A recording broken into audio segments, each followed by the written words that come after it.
Historical areas या dimension हैं American history की जो इम्पोर्टेंट बन जाती है इस नावल को समझने में। एंड बेसिकली ये जो नावल है वो रेस का जो इशू है उस पर ज़्यादा फोकस करता है, रेसिज्म पर।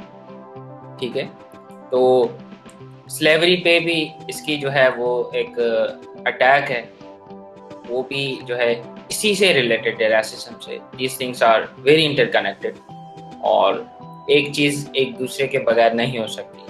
ठीक है, नंबर 1 इज स्लेवरी। अब स्लेवरी जो है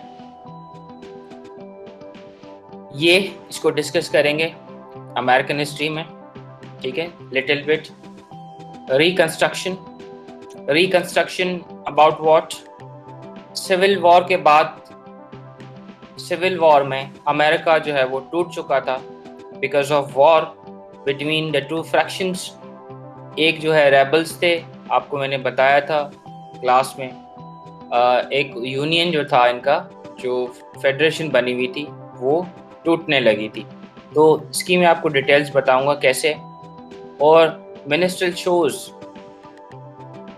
शोज एक जो है वो एक काइंड ऑफ एंटरटेनमेंट थी अमेरिका में, रेसिस्ट एंटरटेनमेंट, जिसमें वाइट जो है वो लोग आ जाते थे स्टेज पे और मुंह पे जो है वो ब्लैक लगा के मास्क वगैरह, और वो मिमिक करते थे ब्लैक लोगों को और शो करते थे कि they are actually inferior people. ठीक है, और ब्लैक जो है वो एक्चुअली लेजी हैं, they are nonsensical people, और उनकी चीज़ों पे हंसते थे। और एक पर्टिकुलर जो इंस्टीट्यूशन है स्लेवरी का या रेसिज्म का, वो एक्चुअली प्रमोट होता था अमेरिका में थ्रू दिस शोज। ठीक है, तो लेट्स मूव ऑन। स्लेवरी की बात की जाए तो if you remember I told you कि ये जो है पोर्चुगीज से स्टार्ट हुई और जो है कैरेबियन में प्लांटेशन स्टार्ट हुई, शुगर प्लांटेशन जो है वो स्टार्ट होती है कैरेबियन आइलैंड बिफोर दिस। तो वो जो है लोग वहाँ से जो है वो आ जाते हैं, प्यूरिटन्स ब्रिटेन छोड़ के इस न्यू कॉन्टिनेंट पे आ जाते हैं, अटलांटिक को क्रॉस करके। ठीक है, मैंने आपको थोड़ा बहुत बताया था कि अटलांटिक की जर्नी जो है वो कैसे होती थी और स्लेव्स को कैसे लाया जाता था पैक करके शिप्स में, जैसी स्टैक्स होती हैं वैसे। और ये भी बताया था कि कैसे रेड्स वगैरह जो शिप्स में होते थे और लोग जो है वो मरते थे। 80% या 90% जो है वो डेथ रहते, कोई लकी होता था जो बच जाता था अटलांटिक जो है वो शिप, बाकी जो है वो मैसिव डेथ्स होती। तो ये जो है इंस्टीट्यूशन चला, लीगलाइज था because of the personal economic gains. लोगों ने भरपूर फ़ायदा उठाया और जो है बड़ी एक जो है इसमें स्ट्रगल जदोजहद हुई। अमेरिकन हिस्ट्री पूरी पलट दी, अमेरिका को ही पलट दिया, अमेरिका को ही एक जंग में, एक वॉर में जो है एक सिविल वॉर में कन्वर्ट कर दिया। हाउ? वैसे कि कॉन्स्टिट्यूशनल कन्वेंशन जो है 1789 में होती है। ठीक है, इससे पहले जो है अमेरिका में ये होता है कि एक निज़ाम तो होता है गवर्नमेंट का, लेकिन एक ऑफिशियल जो है एक डॉक्यूमेंट नहीं होता, एक कॉन्स्टिट्यूशन नहीं होती। ठीक है, ऑफिशियल एक कॉन्स्टिट्यूशन नहीं होती अमेरिका में। देन क्या होता है कि इसी टाइम 1789 में आपके पास कॉन्स्टिट्यूशनल कन्वेंशन आती है और America for the first time ये सोचता है कि हमारे पास एक supreme law of the land होना चाहिए। ठीक है, और उसी लॉ के तहत जो है वो अमेरिकन स्टेट जो है वो आपस में ताल्लुकात रखें। ठीक है, तो ये जो है कॉन्स्टिट्यूशनल कन्वेंशन 14 मई टू सितंबर 17 1789 में जो है वो शुरू हुई। आफ्टर 100 years ऑफ नेगोशिएशन, बिल्कुल उसमें नेगोशिएशन हुई। फिलाडेल्फिया में जो है पेनिनसुलवेनिया में ये जो है वो शुरू हुई। ठीक है, तो डिसाइड क्या करना था कि अमेरिका को गवर्न कैसे करना है, अमेरिका की पॉलिटिक्स कैसे चलेगी, जो है अमेरिका एक कॉन्स्टिट्यूशनल रिपब्लिक कैसे बनेगी। आज जो अमेरिकन कॉन्स्टिट्यूशन है, आज एक जो अमेरिका है वो यहीं से स्टार्ट होता है। ठीक है, कॉन्स्टिट्यूशनल कन्वेंशन होती है 1789 में। इससे पहले क्या होता है कि कन्फेडरेशन का कॉन्सेप्ट होता है, स्टेट्स के पास खुद के पावर होते हैं लेकिन सेंट्रल गवर्नमेंट नहीं होती। तो ये इशू आता है कि जब भी कोई क्राइसिस आते हैं तो फंड्स नहीं होते, क्योंकि सेंट्रल गवर्नमेंट नहीं होती, अमेरिका कैसे जो है वो चलेगा। तो ये एक प्रॉब्लम हुई थी, जो है वो इनिशियली प्रॉब्लम हुई। पहले क्या होता था, आर्टिकल्स ऑफ कन्फेडरेशन। ये आपके लिए थोड़ी चीज़ें मुश्किल होंगी, लेकिन those people who want to go for CSS और हाई लेवल के जो कॉम्पिटिटिव एग्ज़ाम हैं उनमें जाना चाह रहे हैं तो ये थोड़ा उसमें गौर से सुने। अगर ये थोड़ी बात समझ में आ जाती है आपको, तो आप अगर उसको बाद में जाके पढ़ेंगे तो it will be very easy for you. ठीक है, तो मैं इसको और ज़्यादा इजी कर रहा हूँ ताकि आपको ये चीज़ समझ में आ जाए। ठीक है, तो ये होता है कि आर्टिकल्स ऑलरेडी कन्फेडरेशन के होते हैं। कन्फेडरेट सिस्टम होता है जिसमें आपको पता है कि स्टेट्स ऑलरेडी होती हैं, लेकिन एक सेंट्रल गवर्नमेंट या एक मजबूत एक पर्टिकुलर गवर्नमेंट नहीं होती। वो सेल्फ ऑटोनोमस जो है वो स्टेट्स होती हैं, जो खुद से टैक्स कलेक्ट कर रही होती हैं, सारी चीज़ें खुद से कर रही होती हैं। ठीक है, जब वॉर वगैरह होती है या कोई ऐसी ज़रूरत होती है तो एक सेंट्रल अथॉरिटी नहीं। तो ये क्राइसिस होते हैं। तो कॉन्स्टिट्यूशनल कन्वेंशन में क्या हुआ कि 17 डेलीगेट्स को जो है वो बुलाया गया, जो भी आपके पास स्टेट्स थी, जिसमें जेम्स मैडिसन और अलेक्जेंडर हैमिल्टन, इनका बड़ा नाम आता है अमेरिकन हिस्ट्री में, और इन्होंने रोल प्ले किया। और इसी के बाद क्या होता है कि अमेरिकन कॉन्स्टिट्यूशन रेटिफाई होती है, और जो प्रेसिडेंट होता है इस कन्वेंशन का वो जॉर्ज वाशिंगटन होता है। So George Washington, you know, is actually the father of America. जैसे हमारे पास कायदे आज़म है तो वहाँ पे जॉर्ज वाशिंगटन। तो जो यूएस की जो कॉन्स्टिट्यूशन है, you can see in the notes, वो अडॉप्ट होती है सितंबर 17, 1787 में विद 39 सिग्नेचर्स। ठीक है, तो इससे यहाँ पे हमें ये क्लियर होता है कि कॉन्स्टिट्यूशन कन्वेंशन जब होती है उससे पहले ही जो क्राइसिस जो है स्लेवरी के वो शुरू हो जाते हैं अमेरिका। ठीक है, वो कैसे, we will check out how. Alright, then ये होता है कि आपके पास कॉन्स्टिट्यूशन भी आ गई, हर चीज़ आ गई, स्टेट्स जो हैं वो एक सेंट्रल गवर्नमेंट में आ गई। ठीक है, स्टेट्स कहाँ आई, सेंट्रल गवर्नमेंट में आ गई। अमेरिका ने एक हुकूमत बनाई जिसको फेडरेशन बोलते हैं। फेडरेशन में क्या होता है कि एक सेंट्रल गवर्नमेंट होती है, बाकी जो आपके पास प्रोविंशियल गवर्नमेंट होती है, जैसे अभी पाकिस्तान में राइट नाउ, वो सिस्टम इन्होंने अडॉप्ट किया 1787। ठीक है, तो कॉन्स्टिट्यूशन भी बन गई। मैंने आपको बताया कि कॉन्स्टिट्यूशन में due to some of the crisis जो इमर्ज हुए because of race and slavery, उसमें कॉन्स्टिट्यूशन में जो है 20 साल के लिए स्लेवरी को जो है वो लीगल कर दिया गया। आप ऐसे समझें कि इनडायरेक्टली लीगल कर दिया। बाद में इश्यूज ये हुए कि जब अमेरिका को देखा जाए इसी कॉन्टेक्स्ट में, नॉर्थ एंड साउथ में, तो नॉर्थर्न स्टेट्स जो है वो फ्री स्टेट्स कहलाई गई। फ्री स्टेट्स मीन्स के they actually do not believe in slavery. वो स्टेट्स यकीन नहीं करती स्लेव्स पे। ठीक है, और साउथ जो थी, साउथ अमेरिका, उसमें जितनी भी स्टेट्स थी वो क्या थी, स्लेव स्टेट्स थी। उसमें जो अमेरिकन्स थे, वाइट अमेरिकन्स, वो ये सोचते थे कि स्लेव ऑनरशिप जो है वो हमारा राइट है, और स्लेव्स जो हैं वो जो है नेचुरली इंफीरियर हैं, तो ये हमारे पास काम करें और स्लेवरी को आप एबॉलिश ना करें। अब जंग जो है वो छिड़ जाती है between north and south.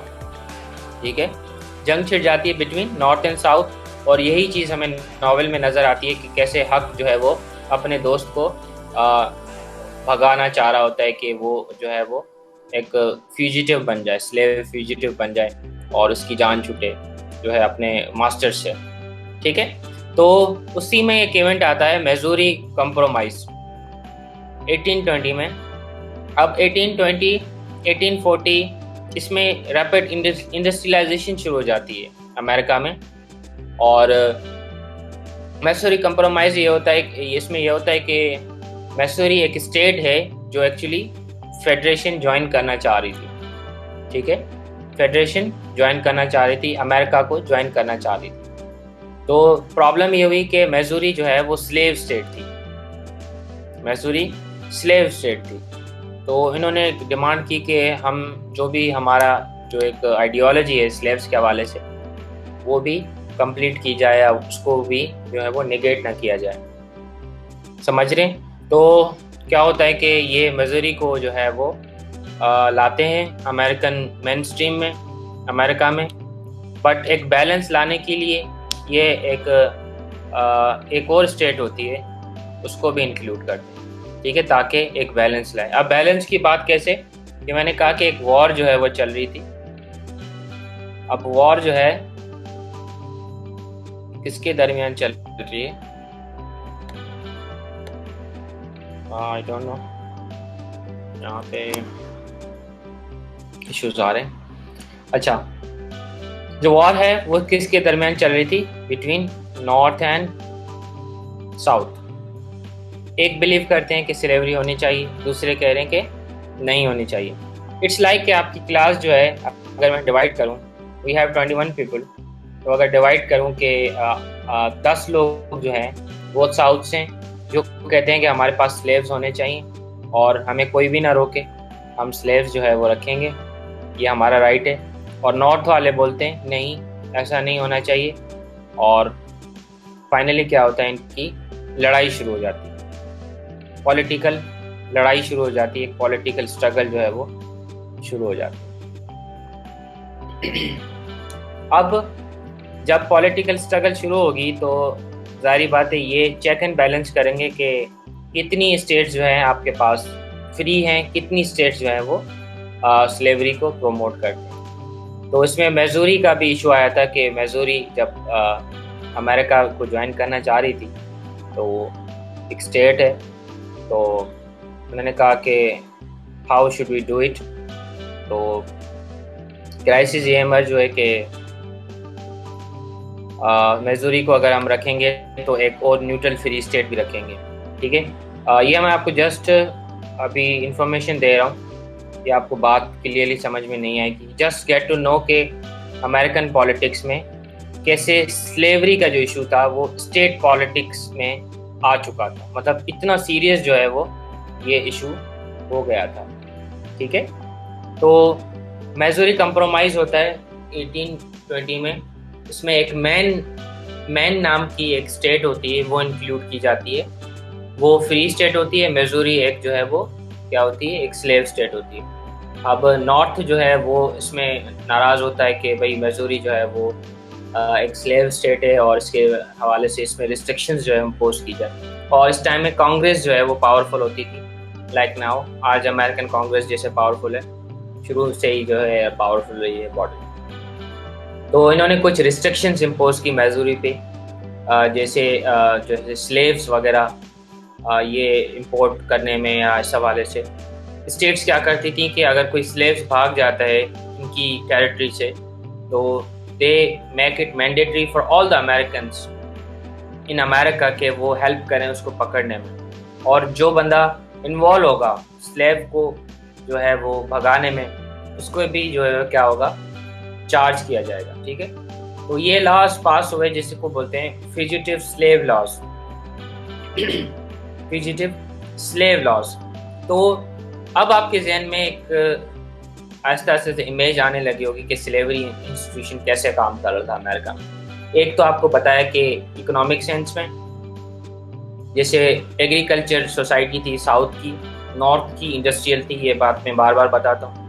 1840s के बाद क्या हुआ कि रेलवे सिस्टम शुरू हुआ अमेरिका में, और जो है आपका रोड वगैरह, मार्केट्स वगैरह बनना शुरू हो गई। तो इसमें भी ये हुआ था कि जो एक अच्छा निज़ाम था रेलवे सिस्टम का, वो था आपके पास नॉर्थ के पास। नॉर्थ में निज़ाम जो था बड़ा अच्छा था ट्रांसपोर्टेशन का, और दो जो है ज़रिए थे ट्रांसपोर्टेशन के अमेरिका में, जो हमें इस नावल में भी नज़र आते हैं। एक तो रेलवे सिस्टम, दूसरा हमारे पास बोट सिस्टम। स्टीम बोट्स जो हैं वो आ चुकी थी इस टाइम, और जो ट्रेड किया जाता था बिटवीन स्टेट्स टू स्टेट्स, वो थ्रू ट्रेन भी किया गया बाद में, इससे पहले थ्रू वाटर जो है वो किया गया, मैक्सिमम जो है वो ट्रेड किया गया थ्रू वाटर चैनल्स, जो पानी के जो है वो रिवर्स थे इस हवाले से, जिसमें मिसिसिपी और बाकी रिवर्स जो है, ओहियो रिवर भी बड़े इंपॉर्टेंट हो जाते हैं, और इसी नावल में वो आपको नज़र आती है। ठीक है, स्टीम बोट्स वगैरह नज़र आती हैं और ये सारी चीज़ें एडवेंचर्स ऑफ हकलबरी में नज़र आती हैं 1840s के बाद। और इंडस्ट्रियल रेवोल्यूशन जो है वो 1840s में बड़े ज़ोरों शोर से अमेरिका में स्टार्ट हो जाती है। जैसे रेलवे निज़ाम, अब साउथ जो है वो इंडस्ट्रियली पीछे हो गया नॉर्थ से, और उनके जो थिंकिंग है, आइडियोलॉजी है, वो भी पीछे है किससे, नॉर्थ से। अब नॉर्थ ऐसे भी नहीं है कि उन्होंने बिल्कुल जो है वो स्लेवरी को ख़त्म कर दिया, वहाँ पे भी एक सोशल जो है एक डॉगमास और आप पे स्टीरियोटाइप्स थे ब्लैक लोगों के अगेंस्ट, बट वहाँ पे एक मूवमेंट शुरू हुई स्लेवरी के खिलाफ, जिसको हम एबॉलिशमेंट जो है मूवमेंट कहते हैं। ठीक है, एबॉलिशमेंट जो मूवमेंट है वो शुरू हुई। वो कहते हैं कि स्लेवरी को ख़त्म किया जाए once for all, because it's not good for America, American interest के लिए अच्छी चीज़ नहीं। ठीक है, अब एंटी एबॉलिश जो है एबॉलिश मूवमेंट के लोग वो भी आ चुके, अब लड़ाई स्टार्ट हो जाती है। जैसे आपने देखा कॉन्स्टिट्यूशन कन्वेंशन से पहले से ये इशू क्राइसिस चल रहे हैं। कॉन्स्टिट्यूशन बनी on constitutional level, on political level crisis होते हैं स्टेट्स के। जब भी स्टेट्स आती हैं इश्यूज होते हैं कि भाई इसको एडमिट किया जाए या नहीं, ये स्लेव है या फ्री स्टेट है। अब वोटिंग के भी क्राइसिस आते हैं कि वोट जो है वो अमेरिका में कैसे होंगे, कि स्लेव को राइट होगा वोट का या नहीं, या जो एक स्लेव है वो 1/3 होगा vote as compare to the white people. तो ये क्राइसिस आया अमेरिका में और बड़ी डिस्कशंस हुई, वर्जीनिया प्लान और ये सारी चीज़ें उसमें आ जाती। ठीक है, अब फ्यूजिटिव स्टेट लॉज में फर्स्ट जो लॉ पास होता है 1793 में, ये डिमांड करता है कि कोई भी अगर अमेरिकन अगर हेल्प कर रहा है किसी भी स्टेट में एक स्लेव को भगाने में, तो उसको जो है वो $500 जो है वो जुर्माना देना पड़ेगा। ठीक है, लेटर ऑन क्या होता है कि यही लॉस, फ्यूजिटिव लॉस और ज़्यादा डार्कोनियन हो जाते हैं, और 1850 में 1850 में क्या होता है कि एक और लॉ पास होता है फ्यूजिटिव लॉ, जिसमें वो फीस जो है $500 से $1000 हो जाती है, और इम्प्रिजमेंट भी वो अब जो है वो दी जाएगी उन लोगों को जो हेल्प करेंगे स्लेव्स को भगाने में। अब ये जो है इशू हकलबरी फिल्म में भी दिखाया गया है। एक मेन जो है वो प्लॉट डेवलपमेंट में इवेंट है, जिसमें हक जो है वो हेल्प कर रहा होता है अपने दोस्त की, इसको भगाने के लिए, ताकि वो नॉर्थ की तरफ जाए।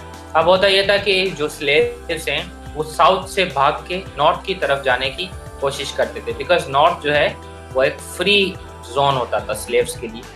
साउथ में बड़ी रिस्ट्रिक्शंस थी और उनके मास्टर्स थे, तो ये लड़ाई होती थी कि भाई ये जो लोग भाग रहे हैं इनको पकड़ो, और जो है ये लॉस पास होता था। अब इसमें ये भी हुआ कि वाइट अमेरिकन जो लोग बेचारे स्लेव्स नहीं थे, और असल में ये खरीदते थे, इनकी प्रॉपर्टी बन जाते थे ना लोग, जो इनकी प्रॉपर्टी नहीं थे उनको भी इन्होंने पकड़ के जो है वो रख दिया अपने पास और क्लेम किया कि दे आर आवर स्लेव्स। तो मिसयूज भी हुआ इस लॉ का, इस जो है फ्यूजिटिव लॉज। तो ये जो है क्राइसिस अमेरिका में चले स्लेवरी के हवाले से। और अंकल स्टॉर्म जो है एक नावल है बड़ा मशहूर, हैरिट बेचेस स्टॉवी का, और ये एक औरत हैं अमेरिकन राइटर जिन्होंने ये फर्स्टली जो है ये इशू 1852 में जो है वो हाईलाइट किया। ठीक है, uncle Tom's cabin 1852, she actually galvanised the north against slavery. North जो है उनको इन्होंने क्या किया, मोबिलाइज किया अगेंस्ट सदर्न स्लेवरी। नॉर्थ के लोगों को इन्होंने कहा कि जो साउथ में स्लेवरी हो रही है दैट्स नॉट राइट। और फॉर द फर्स्ट टाइम एक जो नैरेटिव है स्लेव्स का, उन पे जो जुल्म ढाए गए, वो सारी चीज़ें शो की गई लिटरेचर में और आर्ट में। ठीक है, लेटर ऑन जो हमारे पास अब्राहम लिंकन है, वेरी फेमस पर्सनैलिटी, वो एक्चुअली एक कमेंट करते हैं इसी नावल पे, इसी राइटर पे, वो नेक्स्ट स्लाइड में आपको बता। ठीक है, तो ये भी इलीगल था स्लेव्स के लिए कि वो पास जो है वो क्या होगा कि वो पढ़ भी नहीं सकेंगे और एजुकेशन के जो राइट्स हैं उनको नहीं दिए जाएंगे। कोई किसी किस्म के जो है वो राइट्स नहीं दिए जाएंगे। जैसे मिज़ोरी ने जो है लॉ पास किया 1847। अब ये पूरे जो लॉज हैं वो सेग्रीगेशन लाए इसके लिए ब्लैक पीपल को। They can not actually use the train जो वाइट यूज करते हैं, वो यूज नहीं कर सकते। They can not actually use public toilets जो वाइट यूज करते हैं, और जितनी भी पब्लिक प्लेसेस हैं उसमें ये जो है इजीली रोम नहीं कर सकते। इनको कोई राइट नहीं, कोई हक नहीं, ठीक है। ये सारे दिन काम करेंगे फील्ड में और जो है they are like personal property. अगर ये कोई खाना वगैरह मांगेंगे या कुछ, तो इन सम केसेस इनके दांत भी जो है वो तोड़ दिए जाते थे। बिल्कुल जब ये खाना मांगते थे इनको बांध दिया जाता था लाइक एनिमल्स। वेपिंग जो है वो की जाती थी एक्सेसिवली। तो ये जो है क्राइसिस हमें अमेरिकन हिस्ट्री में नज़र आते हैं रिगार्डिंग स्लेवरी। तो यहाँ पे मेंशन है कि thousands of slaves escaped from the south. Many escaped towards led to the Ohio River, which formed the southern border of the free states of Illinois and Indiana. ठीक है, तो जो है एक बॉर्डर्स बने वहाँ पे जिसमें लोग भागने की कोशिश करते थे। कौन से लोग? यही स्लेव्स टुवर्ड्स दी सदर्न जो है वो साइड साउथ की तरफ भागने की कोशिश की, ताकि उनको थोड़े बहुत राइट्स जो है मिलें जो